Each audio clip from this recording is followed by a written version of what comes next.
Welcome everybody to Don't Call It a Podcast. I forget what episode we're on. It's like 27, I think. Yeah, we're in the 20s now. Yeah, it's been a lot of these. I haven't been on the past few. But today we have a very special guest. We're not doing our typical podcast where we just sit around and discuss something. We have a very, very special guest, creator of the web series Keloid, part of the Black Film and TV Collective, Miss Huriyyah. I said that right. Almost. The Black TV and Film Collective. Mm-hmm. So you crisscross film and TV, but people do that all the time. So it's the Black TV and Film Collective, and film it's Huriyyah. Okay, I'm sorry. You got all the words, so that's the most important thing. Right. I just didn't put them in the right order. It's like, please excuse my dear Aunt Sally. You know, I messed that up before I multiply.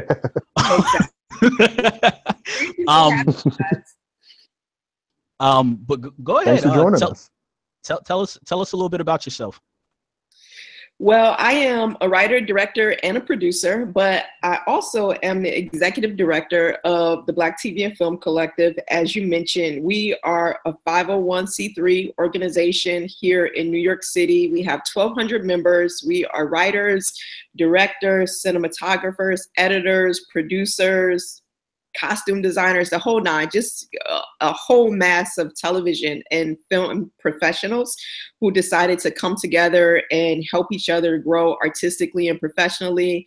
And we've been doing that now for a couple of years, and it's really great. And this year, we're beginning to release collective content as a collective, which is also pretty cool.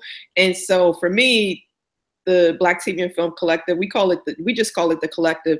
It sits at like the intersection of two things that I'm really passionate about, which is helping other people to make their stories, but also telling my own. So I'm really excited to be here tonight with you guys. But even more than that, I'm just really excited about life right now, about where the direction my career is going.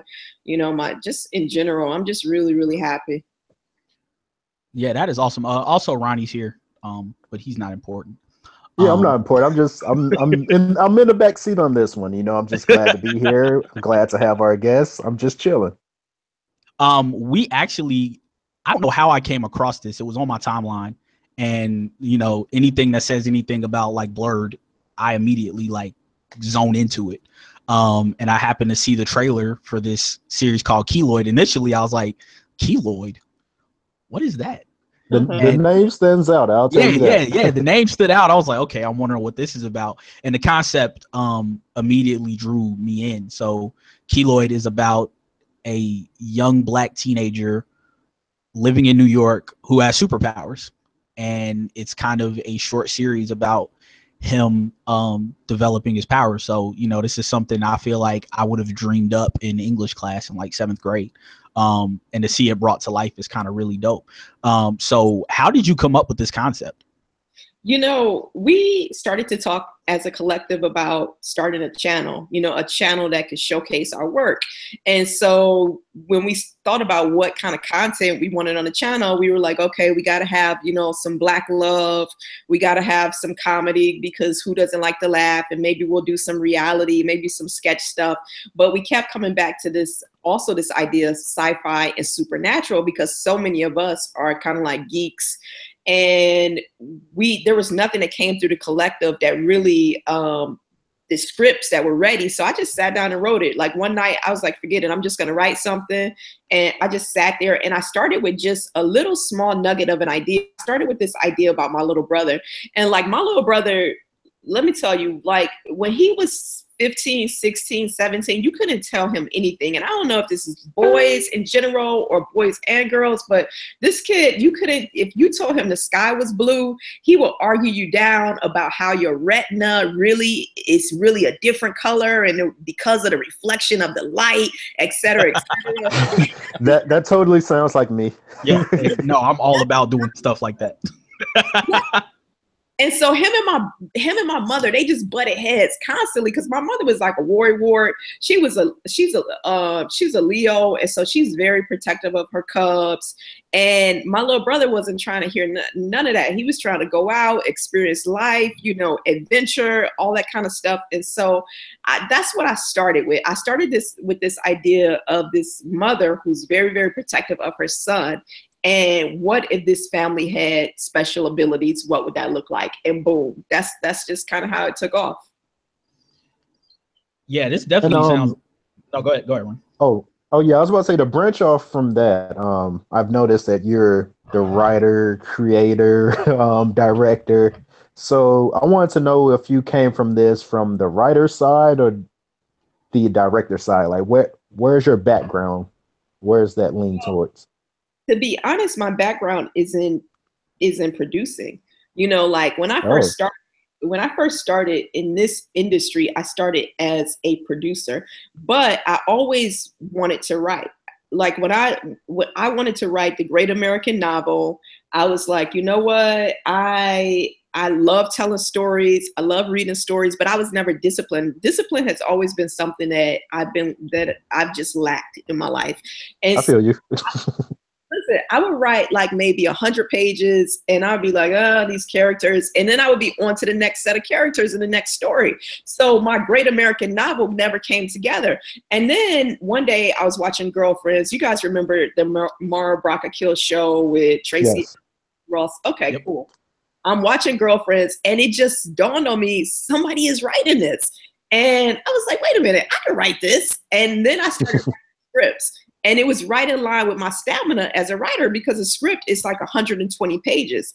That is literally, you know, and it's not even a whole page. It's just like that little sliver down the center of the page mostly. So I said, hey, you know what? At that time, I was making television commercials because I was working in advertising, but I was working on the account management side. And I was managing the client and managing the teams within the advertising agency. And I said, screw it. I'm going to move to LA. I'm going to become a screenwriter. And that's that. And so, but when I got to LA, I didn't know anybody. I didn't know anybody who made movies. I didn't know anything about movies. I said, I got to get on a movie set and really understand how these movies are made. So I answered an ad as a production assistant. And do you guys know what a production assistant does on a set? Vaguely. Okay. So the production assistant is a person that you say, sit by that door and don't let anybody come through that door. Or the production assistant is the person that you say, hey, listen, don't let this coffee pot get unempty. Like, keep this coffee going. Or, you know, just various jobs. You run around set doing everything. But a production assistant is really critical to the production because they do all of those small things that really add up to big things. So I answered this ad for a production assistant. And because I said, if I'm going to make movies, I got to get on a movie set. I got to learn how it's made so I can write a movie that somebody will want to make. So I answered this ad for a PA. The producers called me back. They said, come to our production office tomorrow. They gave me the address. I looked it up. And mind you, like I said, I'm new to LA, right? So I put the address in and it was right off of Crenshaw. So I know y'all remember Boys in the Hood. Definitely. Definitely, yes. So I'm like, oh my God, this is Crenshaw. I'm about to go over here and get gang banged. I mean, like, somebody about to jack my car. Like, I was scared. I was so scared riding over to this meeting the next day. Like, I was gripping the steering wheel. My knuckles were turning white as I was driving. I was so scared. But then I started looking around and I was like, wait a minute, these homes are really big. And like everybody's yard is manicured. And I started seeing old people like walking their dogs and people carrying groceries and families. And, you know, and I was like, wait a minute, this is nothing like what I was imagining. So to make a long story short, because this is a long story, to make a long story short, those people that were making that film were so screwed up. I started producing that film for them because essentially, you know, it's what I had been doing in advertising. And it's just about taking a project. You got a set amount of money for it, and you got a set amount of time to do this project in. And it's just figuring out, how do we make all of these pieces work together to get this to the end goal? And so that's really what started I went out to LA to become a screenwriter, but I started producing, and I started making my bread and butter as a producer, and really learning about filmmaking and learning about creating content as a producer. So to take this back to Keloid, really my background is in producing, but I've always liked to write. I've always been a strong writer. And so it just, because of the fact that, you know, Keloid was a labor of love, it helped the fact that I was a strong producer, it helped us to create something really, really special, going with some scripts that were really great. And then matching that with my background as a producer, I knew tons of people. I knew how to like make a dollar stretch, you know, past $1. And it just came together. And that kind of rose into my next question, because the okay, like Keloid has pretty great visual effects for, you know, a indie series, and you have great actors. How did you take that script from a page and manifest it into what we got to see? Yeah. Like, how did you make that happen? Take on a limited budget. Well, that's what I'm talking about, being a producer. That's what a producer does. A producer, you literally are producing something from nothing, you know, and especially an indie producer, like you gotta figure out, okay, I only have a couple of dollars. How am I gonna make these couple of dollars look like, you know, way more than they are? And the biggest strength that a producer has is his or her network. And so number one, I had been in New York for some time. We have our collective, and also I knew tons of actors and actresses that are really, really great. Like, we have really amazing talent in, you know, all over, as a matter of fact, but in New York that just has not even been discovered. You keep seeing the same people and stuff, and it's only because, you know, networks and studios, they're loathsome to take a risk on somebody new. But there's tons. That doesn't mean that there's not tons of great people out there. So Alba Woodruff is somebody that I had worked with in a directing lab. I took a year-long directing lab where I got a chance to work with different actors, got a chance to improve my craft as a director. And Alba was an actress that I worked with constantly in that lab. And I just really, when I was writing Keloid, like the mom in Keloid is like my mother, you know, like I thought about my mother and I channeled my mother, and Alba just fits so well. And when I was writing Keloid, I had Alba's voice in my head. So boom, we got Marielle on lock, because I knew Alba was amazing and she could do it. So the next thing was like, okay, how do we find the kid? How do we find Keloid? And we just auditioned tons of kids. And at that stage, you know, a lot of the kids, their only experience is plays, and acting for a play is much different for acting for film or acting for television. Because when you're acting for a play, you know, you're acting for that last person all the way back there in that last row, you know, but and when you have a camera right in your face, you don't have to do that. You're going to come off as though you're overacting if you try to act for that last person in that role, you know? And so we went through a lot of kids, because they came in and they were like doing some crazy stuff in the audition, looking off into space. You know, it's like, hello, we down here. What are you doing? But when David walked in, he just blew everybody away. And I was like, all right. And this was David's first role. Oh, wow. He did a great job. He did a really phenomenal job. He took direction really well. He, you know, listened. He was so responsible, because that was another thing that we were worried about at that age. If we tell you got to be someplace, you got to be there. You know, you're going to throw off the whole production if we got to wait on you 3 hours because you overslept. You know, so responsibility was also a factor. Like, is this kid really going to be responsible? And then in terms of the special effects and such, I just got on the phone and I just started dialing. You know, I started calling visual effects supervisors in New York and pitching them on a project and telling them why it was important and what we were doing as a collective. And, you know, we found Bashir Hamid, and then I met with Bashir. He's our visual effects supervisor, and he read the scripts, and he was like, yo, this is dope. I'm so down, and we're going to make this work. And that was season 1. Yeah, like that.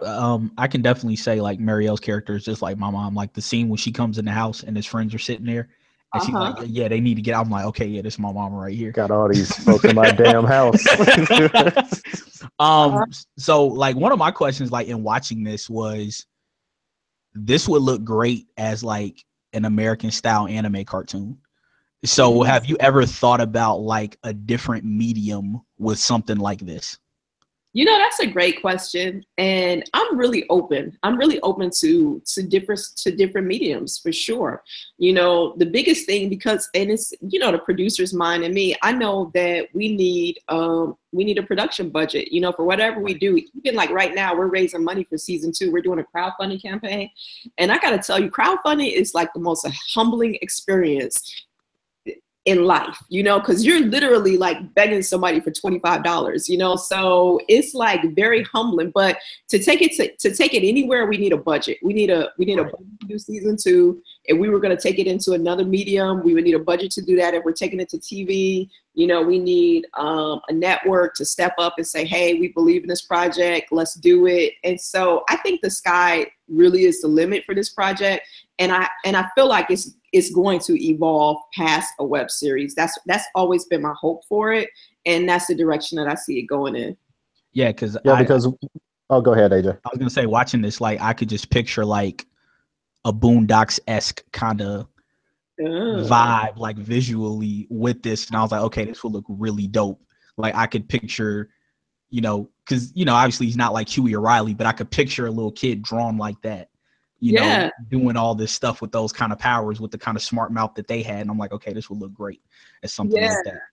I think so. I think, you know, we could go in a lot of different directions with it. And that's the thing that's so exciting about it. Even in terms of the story, you know, where we left the story is so open in terms of, okay, what is Keloid going to do? Where is he going to become a petty thief? You know, is he going to use his powers for good? Is he going to use his powers for evil? Is he going to become the hero of his community? You know, how's he going to survive without Marielle? Like, the story is totally open in terms of the road and the direction that we're taking it in. And I'm not going to tell you guys where it's going because we already started, you know, formulating those scripts. So I have an idea where it's going, but you guys got to wait and see. The cliffhanger kind of made me mad, but I'll forgive you. So yeah, I was going to say, like, I watched like Slight recently, and there are like a lot of similarities between, you know, Slight and Keloid. You know, it's almost like a origin film for a black superhero. You said you wanted to make like a sci-fi fantasy story. Like, what's your favorite? Like, what was your influence from the sci-fi genre, I guess? You know, to be honest, I wasn't a big sci-fi person. Even Slight, I had never heard of Slight, unfortunately, until our publicist was like, hey, this is like Slight meets da-da-da-da-da. And then I had to go and research Slight, and I was like, how did I miss this? You know, and so I feel like that was just a function of Slight's, you know, the poor marketing of that film. Unfortunately, I think it could have done much better because it was a really great film. It was awesome. I loved it. Yeah, I think so too. And I think they could have marketed that film a lot better. I don't know. But I think that just in general, I really loved Airbender. Like Airbender is like amazing. And when I was writing the series and I was kind of developing it within the collective, somebody was like, you should check out Airbender. And then I just started like watching, like binging on Airbender. But also just in terms of sci-fi, I always loved like Star Trek. Like I grew up, you know, watching Star Trek, watching Next Generation. So I always loved that. But really, I just love relationships. And honestly, even though the characters, they can do, they have these abilities of teleportation and telekinesis and, you know, telepathy, like that really is just like the cherry on top of the cake, you know, or the icing, or, you know, whatever that saying is. But the thing about it that really makes the story special to me is the relationships, the relationship that the kid has with his mom. And in the final scene, like every time I've seen this, you know, I've watched this so many times. I know the words by heart. I probably could dream the words. I probably say them in my sleep. But every time I watch that ending scene where they're on a train, my heart breaks Oh, my heart dropped when I saw that. Like, I was like, how could you leave me like that? I need more. Listen, my heart breaks for him and my heart breaks for Marielle because she did the best that she could by him. You know, when she encountered him, she really saved his life. And she did the best that she knew how to do for him. And, you know, you can't tell kids that. Kids don't understand the sacrifices that their parents make when they're kids. They only understand it when they become adults and they look back and they're like, oh, okay. Like my mom, she was so overprotective of us. And when I was a kid, I couldn't stand it. I couldn't wait to get out of the house and go off to college. I'm like, I can't wait to get out of here. And it was only that when I became an adult that I looked back and I was grateful that my mother was the way that she was because of the fact that she protected us from all kind of stuff. But Keloid, you can't tell him that right now because he's a kid and he's in it. You know what I mean? And so I feel bad for him because all his whole life, you know, what he thought to be the truth was not the truth. And I feel bad for her because her worst fears have been realized now in that moment, you know? So it's like, so that's what I'm saying about the abilities being the cherry on top. You know, it's really the heart of the story is the relationships between, you know, the mom and him, and even a relationship between Blake and Marielle, because Blake, a lot of people say Blake is not a villain. Blake swears up and down he's not a villain. He said he was hurt, and you know, and his hurt drove him to that moment, you know. So that's the way I look at it. Yeah, Blake is a great villain to me because a villain is only as good as, you know, his motivations, and Blake has, you know, Blake is motivated, you know, he has a reason to be the villain. So yeah, he's a great character. Yeah, and we lucked up when we found that character is played by Frederick Jean. And man, that guy, he's so talented. He's so amazing. And this is what I'm talking about the quote unquote undiscovered talent. You know, it's so many just amazing actors out here, and not just actors in front of the camera and behind the camera. There's so many amazing people. And that's our motivation with the collective, is to create opportunities for all of these really, really talented people to take their careers to the next level. And I really hope that not just Keloid, but some of the other productions that we're putting together as well serves in this way for those talented individuals. Yeah, that was actually that kind of rolls into a question I had, you know, speaking of, you know, talented and unknown individuals. And I know, like, you know, you mentioned like budget concerns, but I think one thing that might be a great supplement to this series is, have you guys thought about like doing a soundtrack for the next season using indie artists? Oh, yeah. Listen, I think that's a great idea. I mean, I think that's a great idea. I fell in love with some of the musicians because we didn't have a whole lot of music in Keloid, and that's just really because I'm not a music person really, but we already have people that have contacted us and musicians that have contacted us that are like, listen, I gotta have my music in season 2. And so I think we're gonna have a really, really dope series of artists in season 2 because folks are already bringing their music to us. Yeah, because I'm a musician, or a former musician back in my day, and I was like, one of the first things I thought of, I was like, man, this would be great, like if you had like just some indie artists kind of adding just a little, you know, not necessarily a song that kind of, you know, that's telling the story, but something that kind of matches the vibe for each episode. And have that as a soundtrack. I think that would be like a great narration piece to get people kind of drawn in with it. I think so too, and I would love to hear some of your music just to vibe to it, you know. If I ever get back to making some. You made before, right? Yeah, I'm writing my AJ Diss song right now, so yeah. I've been back writing, so I actually do have some stuff, but this isn't to plug me, so but I will gladly send you some when some is finished.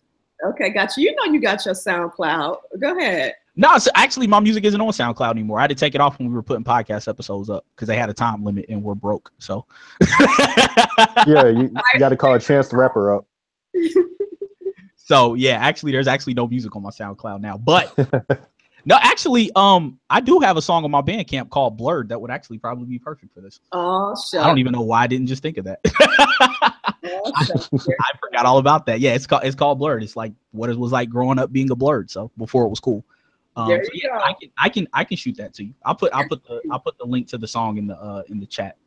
You know, we were so blessed by the musicians. Like our theme song, that theme track, I love that theme track. And it's just like every time I hear it, I get hyped. And so I'm excited about the music because you can't have a show without music. You can't have a film without music. You just can't. You know, even that last scene where the climax scene in the warehouse with Blake and Marielle and Keloid, when we first had the lot cut, it didn't have any music in it.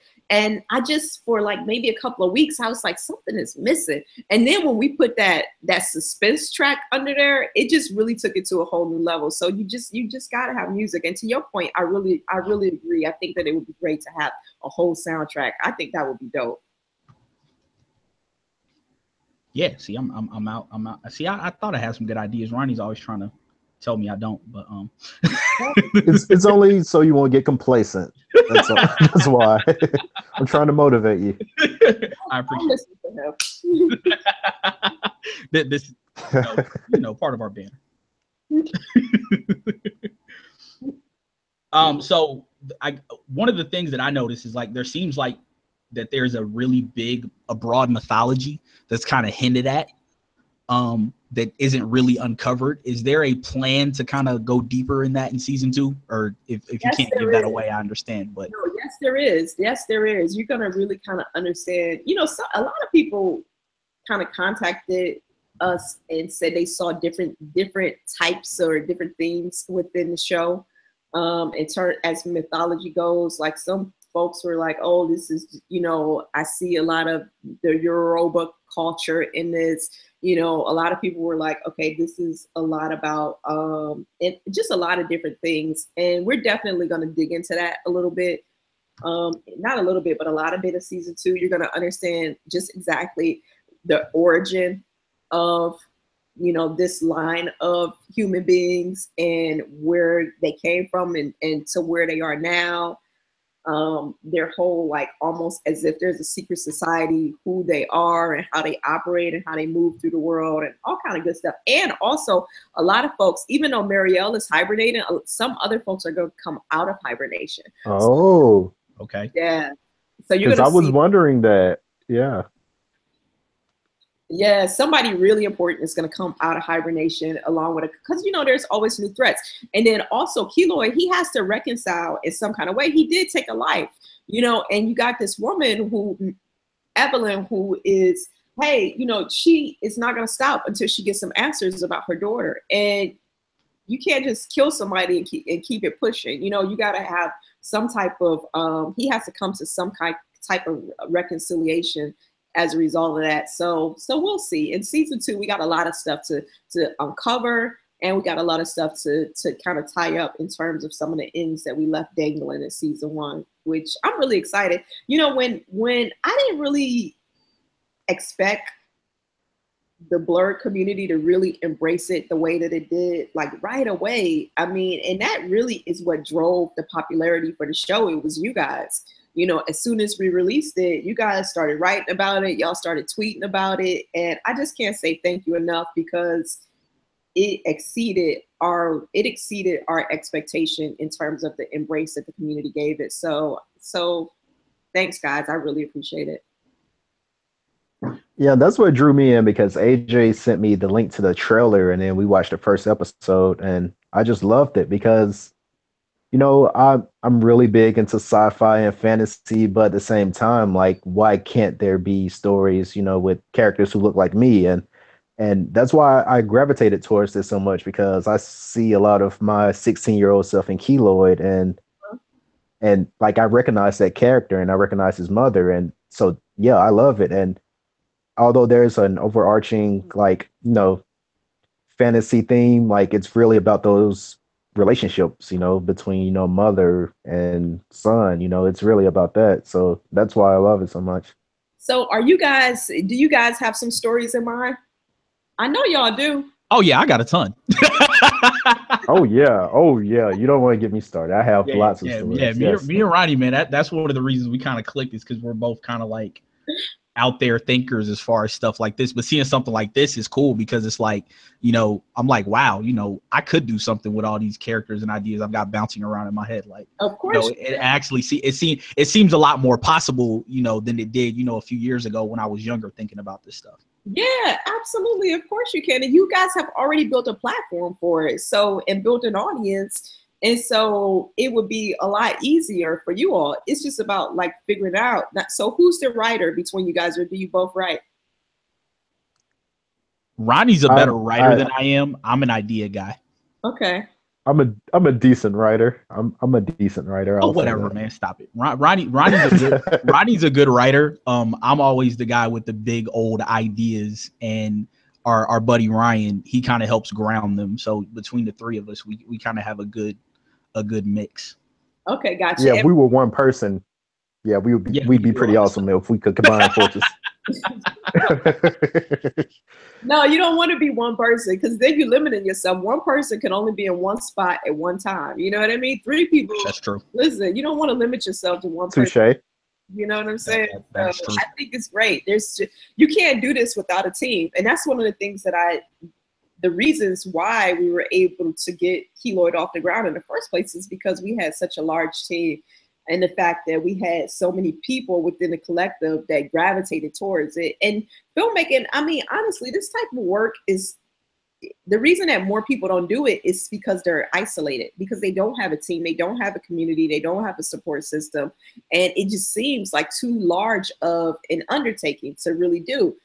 And it's also why a lot of times projects get stalled in post-production, because when you're shooting something, there's a whole team rallying around it, and then after it's in the can, then everybody goes their separate ways, and the producer's left with this massive, amount of footage, and it's like, okay, I got to find an editor, I got to do this, I got to do that, and it becomes overwhelming again for one person. So because of the fact that you guys got 3 folks, I think that's amazing. So you just got to start putting some pen to paper. So now, are you guys thinking about something animated? Are you thinking about something live action? What you doing? See, I don't know, because we've never really kind of talked about it. We've always we have a couple of ideas for other content, but it more is like this. Just kind of stuff where we're, sitting around talking. So we haven't really talked about. Yeah. And we briefly mentioned going off into video content. I have another friend, he's associated with a blog. We actually had a few ideas for a few shorts, but where we feel a short is, finding someone to, shoot it and edit the video. But yeah, we just want to do little things like that, like a few shorts and video content, things like that. Now Ronnie does write screenplays. He don't let him sell you short. Ronnie is being modest here. No, he really is. Ronnie. Yeah, because Ronnie writes screenplays. I'm not here to toot my own horn. I'm okay. I'm learning as I go along. Hey man, if I done posted a music track, you got to toot your own horn a little bit. Yeah, we're all listen. Toot your horn, brother. Okay, you're an amazing screenwriter. It's okay. Say it, claim it, even if you're not, claim it anyway, because you are working into that. You know what I mean? Yeah, positive affirmations. Yeah, absolutely. But I think for you guys, now the time is ripe. You know what I mean? You built a platform already. You already got an audience. So you already got a built-in machine to distribute it already. So you already got half the battle worked out. It's a lot of folks who are creating something and they're starting from scratch as far as an audience goes. So just to get that ball rolling, it's heavy. That ball is heavy in terms of when you're creating anything. And then, okay, let's say you get it, you get something great on the page. Then you got to get a team together. Like you said, Ronnie, where do I get somebody to shoot it and somebody to do this and the actors and the da-da-da. So then you get all of that done and you get it edited. And then it's like, shit, how do I distribute this? You know what I mean? So, and you guys already have that other half figured out. You already have an audience and a distribution mechanism that you already have. So you gotta have the battle figured out already. So don't wait, just do it. Content is king, just do it. Just get it on the page. The first step is getting it on the page. And I'll say that to you guys, and I'll say it to anybody who's listening. There's a lot of folks who came who have been writing and have been emailing and hitting us up on IG, and they're like, I have this idea, I have this story, and I say the same thing to them. get it on the page. And when you get it on the page, you're going to have to refine it, because probably the first time you get something on the page, it's not going to be great. It's going to be okay. And you don't want to start out okay. You want to start out with something amazing. And that's one of the reasons why we were able to attract so many awesome collaborators like our visual effects supervisor, because we had something really, really great on the page and they saw the potential in it right away. But if you start out with something that's okay on the page, people are like, I don't know, I don't have time for this right now, et cetera, et cetera. But start out with something really, really great. Take your time, write it, think it through. And then you're going to be saving yourself a lot of time, because people are going to gravitate towards it. So that's not just advice for you guys. That's advice for everybody that may have an idea, or that maybe they want to shoot something. Just take it step by step by step, and just put one foot in front of the other. And you can't go wrong with that type of an approach. And there are people out there who want to help. There are people out there who want to be a part of a film community, who want to be a part of a community of makers. You know, we started, when the Black TV and Film Collective started, we actually started on Meetup. And we weren't doing any kind of promotion. We weren't doing any kind of recruiting, any kind of marketing. And every single day, it was 7 and 8 people who were joining our Meetup group, because of the fact that they were looking for the type of community that we have. You know, they were looking for a community of people of color who would come together and work on projects together, who would share knowledge, and they wanted to build their relationships. And we said to ourselves, we were like, wait a minute, what we're doing, this is actually a service to the society. This should be a nonprofit organization. And that's how we got started. And that was our start. So you guys can, even AJ, you're down in Atlanta, man. There's tons of people down in Atlanta who are awesome, awesome collaborators. And I'm sure Ronnie in Alabama, there's tons of folks too. Oh yeah, you know it. You unknowingly just answered one of our last questions, because I was going to ask for an aspiring filmmaker or writer, anybody who may be listening, what's your advice to get the ball rolling on that? But you just answered all of that, so thanks. Well, just in recapping, it's 2 things. You got to get around people who are going to motivate you and who are going to encourage you. And you got to do that same thing for those people as well, and build that type of community. No matter where you are, there's other people like you who want to create really great stuff, and who just want to take their cell phone or their, DSLR camera or whatever. You can order lights off of Amazon for $100, And so the most important thing is building a community. And it doesn't have to be 1,200 people like the Black TV and Film Collective. It could be 3 people, 4 people, 5 people. Just build your tribe. And then you guys push each other, have set times where you say, okay, I'm going to show up with 5 pages that I've written, and keep that date, set that date. We're going to get together on September 18th. Everybody's going to have 5 pages, and push each other to meet that deadline, and keep workshopping what's on the page. And before you know it, when you set the small milestones like that, when you look up, you're going to be across the big finish line. But it starts with building a community and setting those small milestones. That's great advice. Very good advice. Thank you. I try. That is. I hope Ronnie. Well, AJ, you have anything else? No, I don't have anything else. It was very, very informative. I love when people who do dope stuff like this come on and give us gems. So well, before we go, I have a few rapid fire questions. You already answered one, and you said that, because usually I ask sci-fi people if they're a Trekkie or they lean Star Wars. You're a Trekkie. So what's your favorite movie? I have so many favorite movies, man. That is, I have those sappy ones like The Notebook that I really, really love. I love The Usual Suspects. I love Lord of the Rings, the whole trilogy. I love the Lord of the Rings trilogy, but I love those books growing up. I would read those books. I could pick those books up anywhere in a book and just read it, no matter how many times I had read the book before. The Matrix, of course, I love The Matrix. Yes. I went to see The Matrix in the theater no less than 5 times. I was way too young to see The Matrix, but yeah, I definitely saw it 3 times. Also, favorite TV show? This could be of all time or currently. I'll tell you the one that I just binge watched the past 2 days.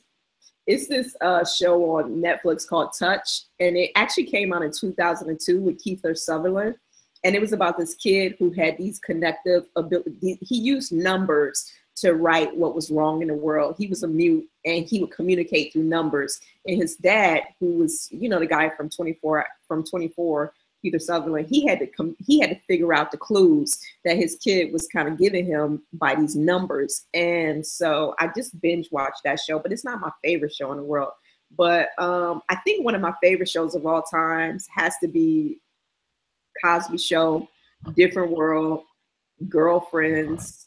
Not necessarily in that order, but definitely those are like right up there in the top three or four. Word. Well, that's all I got. AJ, you got anything? I do not. Well, guys, I want to say one last thing, and that is that we are in like the final 2 weeks of our Keloid season 2 crowdfunding campaign. I don't know. When is this going live? Or it's live right now, right? Yeah, it'll be live on the YouTube. It's live right now, but we posted to iTunes. We'll probably post it Thursday is when everybody else will hear it. Okay, cool. Because Thursday is a payday. That's good. Right. So we are in the last 2 weeks of our crowdfunding campaign. We are close to we're raising $10,000 for season 2. We're at like almost, we're knocking on 8,000 right now. So we're in a really good place to close out the campaign, hitting our target. But we just really need everybody that loved Keloid in season 1, just $15, $25, $50, whatever you got. We would love to just see your name in the contributors role, because it takes money to create this kind of content. And so if you love it and you want to see it continue, donate to the crowdfunding campaign. And thank you very, very much. Yeah, I get paid Friday, so I'll definitely donate. All right, that's what's up. I'm gonna hit you up, AJ, and remind you. Hey, look, listen. You listen to my song, I'll do it. I listen to that song anyway because I want to hear it. But yeah, I'm actually posting. I'm posting that link as we speak. So if you're listening right now or listening Thursday, you will see the link on our timeline, and just click on it. And if you love the show, give what you can. Keloid.tv. Keloid.tv. So www.keloid.tv, and you can contribute to the campaign directly through that link. And please do it, because we need more shows like this. Yes, we do. Amen. Yes. Well, all right. Again, thank you for joining us. This was great. You dropped a lot of knowledge, a lot of wisdom. I'm certainly excited for season 2. I'm actually about to go run back through season 1 now, just to kind of see if I missed anything. But we will catch you guys next time. Again, that's Keloid.tv. If you have not watched this yet, go watch it. Ronnie has a review. Yes, please watch it. Ronnie has a review up for every episode. We got to support more shows like this, and we definitely have to support more people like this so they start putting this out, and you all can stop complaining that there's never any black characters on TV or in videos. Thank you so much, guys. Really appreciate it. All right. Thank you. Peace. Bye. Bye.